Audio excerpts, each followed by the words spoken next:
We now move into one of the most legally sensitive documents in any Arizona transaction, the real estate agency disclosure and election. This document is not an employment agreement. It does not create compensation. It creates clarity.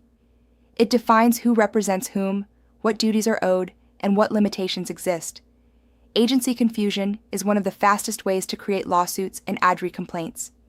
Under AAC, R428-1101, Duties to Client, and ARS, Paragraph 32-153, Grounds for Discipline, licensees must exercise reasonable skill, care, honesty, and disclosure in all dealings. Misunderstanding or failing to properly disclose agency relationships can result in disciplinary action. This document must be explained, not just signed. Purpose of the disclosure: why it comes before discussion. The document states that before a seller or buyer enters into discussion with a broker or licensee, they should understand what type of agency relationship they will have. This is critical.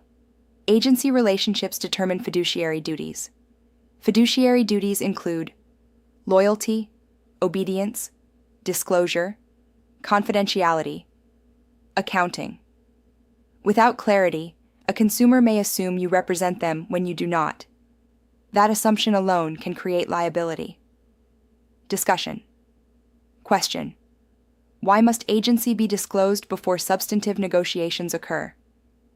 Answer: because duties and loyalties attach once confidential information is shared. Disclosure protects both the consumer and the broker from misunderstandings. Buyer's broker: full fiduciary duties to the buyer.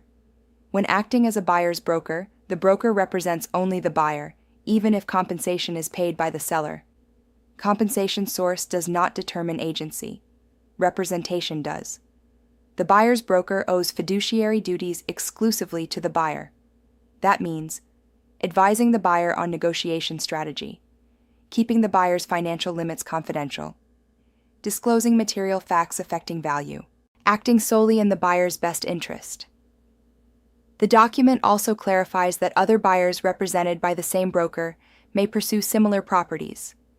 This protects the brokerage from claims of exclusivity in property access. Valley example.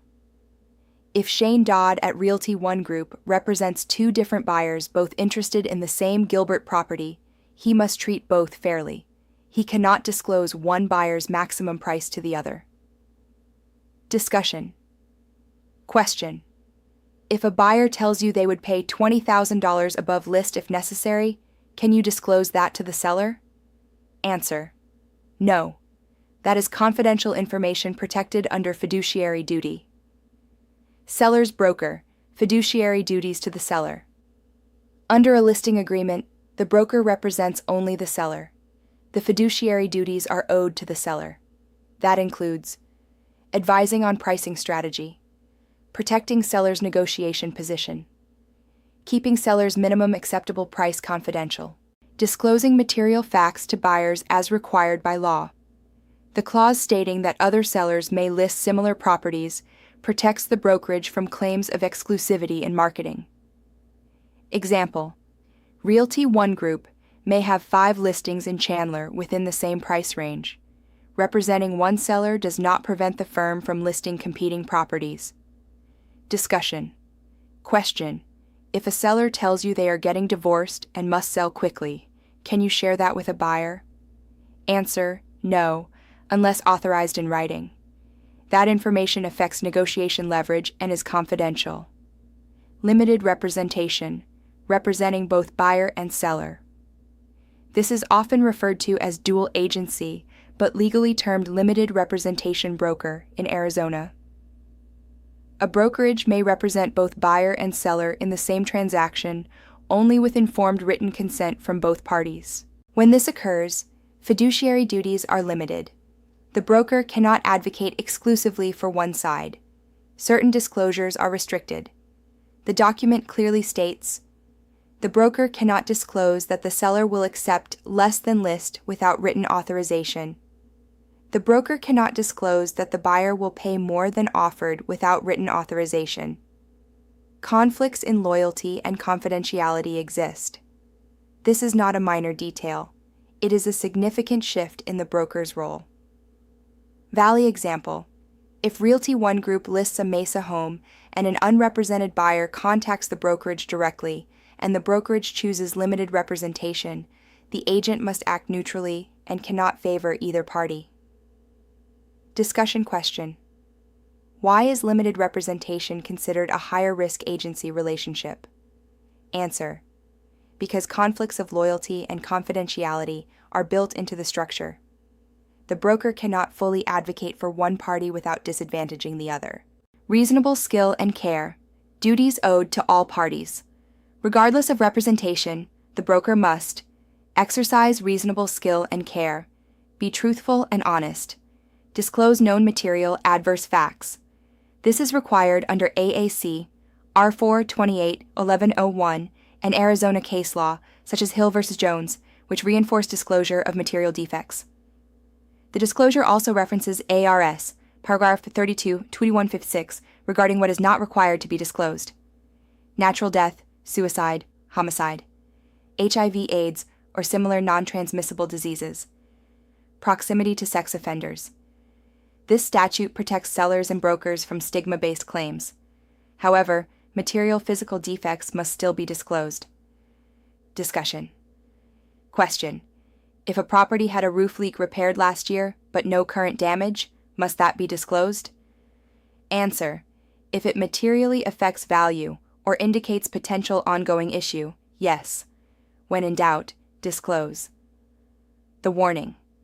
Protecting themselves. The bold language reminding buyers and sellers that broker duties do not relieve them of protecting their own interests is crucial. Consumers must read contracts. Brokers facilitate and advise, but clients are ultimately responsible for decisions. This protects the brokerage from claims that the agent should have prevented me from signing. Election section. Agency is not compensation. The document clearly states that agency election does not establish broker compensation. This is vital. Agency disclosure defines relationship and duties. Compensation is defined in a separate written employment agreement, listing agreement, or buyer-broker agreement. The compensation language again reinforces negotiability and documentation requirements. Discussion. Question. Why must compensation be documented in a separate employment agreement? Answer. Because Arizona law requires written employment agreements to enforce commission rights under ARS, paragraph 44-101. Agency disclosure alone does not create compensation rights. Initials and signatures. Proof of disclosure. Initials confirm understanding of compensation negotiability. Signatures confirm receipt of disclosure. Without signed acknowledgement, the broker may have difficulty proving agency disclosure occurred. Under AAC, R4 28-1101 and R4 28-1103, proper documentation and supervision are mandatory. Risk management in Phoenix Metro practice. Common agency mistakes include failing to provide disclosure before substantive discussions, confusing compensation source with representation, improperly explaining limited representation, failing to document consent.